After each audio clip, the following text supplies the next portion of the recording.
My name is Karen Schwiniger, and I am a Compliance Testing and Reporting Specialist with American Trust and Savings Bank. Whether you are completing census for the very first time or have done it before, this meeting will help you take the necessary steps to complete your retirement plan census. The Internal Revenue Service requires that your retirement plan be tested annually to ensure that it is non-discriminatory. This is important since in order to reap the tax benefits that are provided to your retirement plan, you must remain qualified. For this reason, we ask you to submit census for each employee so that we can properly test your plan. You will receive an email explaining that it is time for your annual testing, and it will direct you to our website so that you can retrieve the documents that you will need to complete and submit back to us. It will also provide dates that we request the census is returned to us so that we can test your plan in a timely manner while still meeting the deadline set forth by the IRS. About 3 weeks before your plan year ends, you will receive an email from us letting you know that your census files have been loaded to Plan Sponsor Web. You should then log on to download the files to your hard drive so that you will be ready to complete the census after the end of your plan year. This is the website address for Plan Sponsor Web. You also can get into Plan Sponsor Web through the American Trust website. You will use the login ID and password that you have previously set up with American Trust. So once you get into Plan Sponsor Web, you're going to look under the links for the Reports tab. And then all the way to the right, there's a View Reports tab. And you're going to see all the reports that have been created for your plan. The three that we're going to take particular interest in are the census data instructions, the census package, and the year-end information request. The first report that we're going to take a look at is the census data request instructions. If you double-click there, it'll give you the choice to open the file or save the file. For this particular file, since we do not need it to be returned to American Trust, we can just open this one. And what it is it just gives you instructions on what to put in each column of the census. The census package is the document where we want you to input all the census information that we'll need to do your compliance testing. I'm just going to open it, but this is a file that you will need to save to your hard drive so that you can complete the information and then upload it back to American Trust. So you're going to want to save this to your hard drive.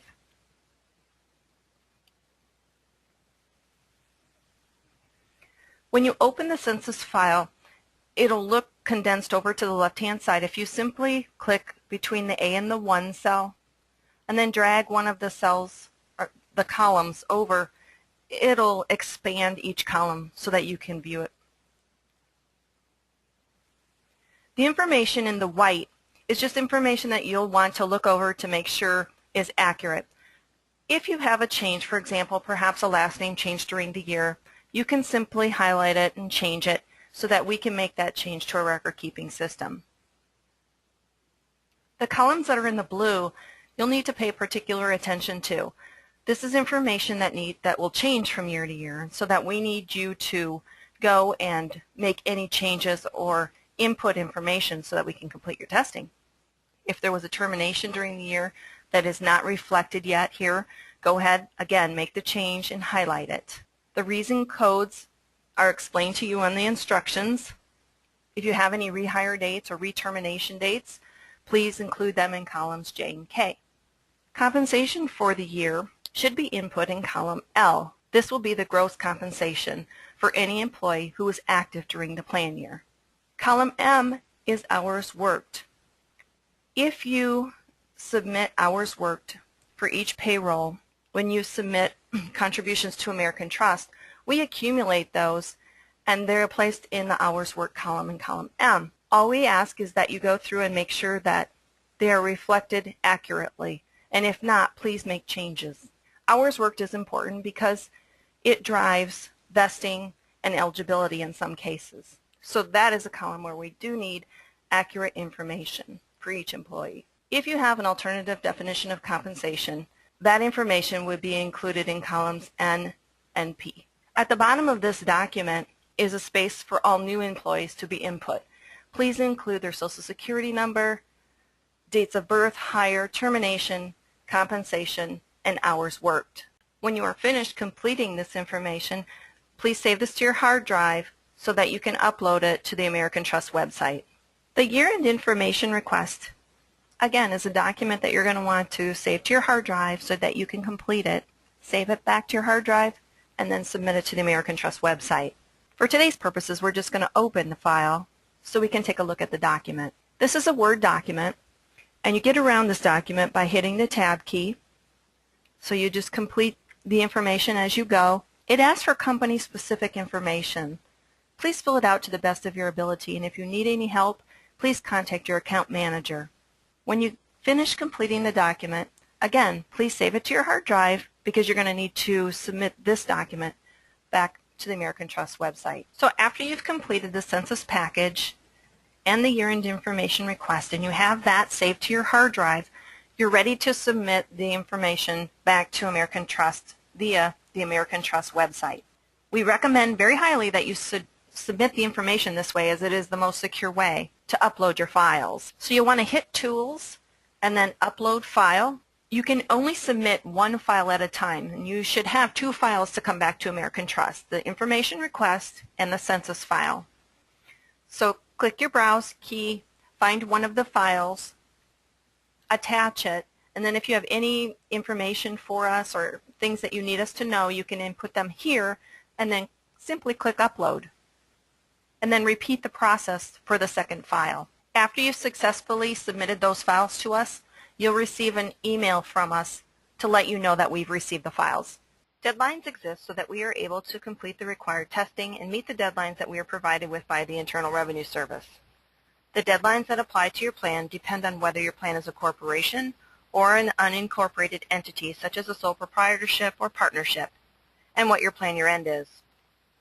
Census not completed correctly or submitted after your deadline may delay not only your testing but also the preparation of your plan's 5500. For corporations, census should be submitted before the end of the month following the plan year end. So if your plan year is a 12/31 year end, both your information request and the census data containing compensation and hours worked for the year should be submitted by January 31st. This will give American Trust enough time to complete your testing and perform any contribution calculations that may be necessary.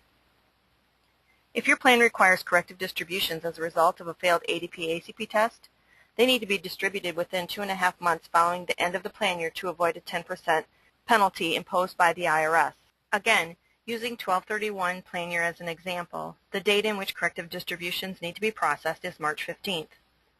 This is also the date in which employer contributions need to be received to obtain tax benefits unless you file an extension with the IRS by this date.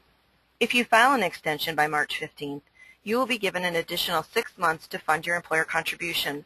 So for 12/31 plan year end, you would then be required to make your employer contribution by September 15th. If your plan is an unincorporated entity, like a sole proprietorship or partnership, or is an LLC that is taxed as a sole proprietorship or partnership, the deadlines are different than those of a corporation. Unincorporated entities have until the 15th day of the 4th month after the end of the partnership tax year to submit employer contributions. Assuming a 12/31 plan year end, the deadline would be April 15th. While additional time is given to submit employer contributions, plan corrections, if necessary, still need to be made by March 15th. For this reason, we request that census be submitted as soon as the income figures are available for the sole proprietor or partners. We ask that the following be submitted at the same time: your information request, your census information of the rank and file employees, and the self-employment worksheet. The self-employment worksheet is where the sole proprietor and partners will report their income so that we can calculate their earned income for the year. If you file an extension prior to April 15th, you are given an additional 6 months in which to fund the employer contribution. The deadline to file your Form 5500 for both incorporated and unincorporated plans is the last day of the 7th month following the close of the plan year. For a 12/31 plan year end, the deadline would be July 31st. If you file an extension with the IRS by July 31st, That will give you an additional 2.5 months, so your Form 5500 would then be due by October 15th. Some important items to note. The earlier your census comes in, the earlier it will be analyzed by American Trust. Tests are performed on a first-in, first-out basis. Please submit all census items at the same time. We need both the completed census and information request in order to begin your testing. Census should only be submitted through the American Trust and Savings Bank website, since it is secure. As always, if you have any questions, please contact your account manager at American Trust.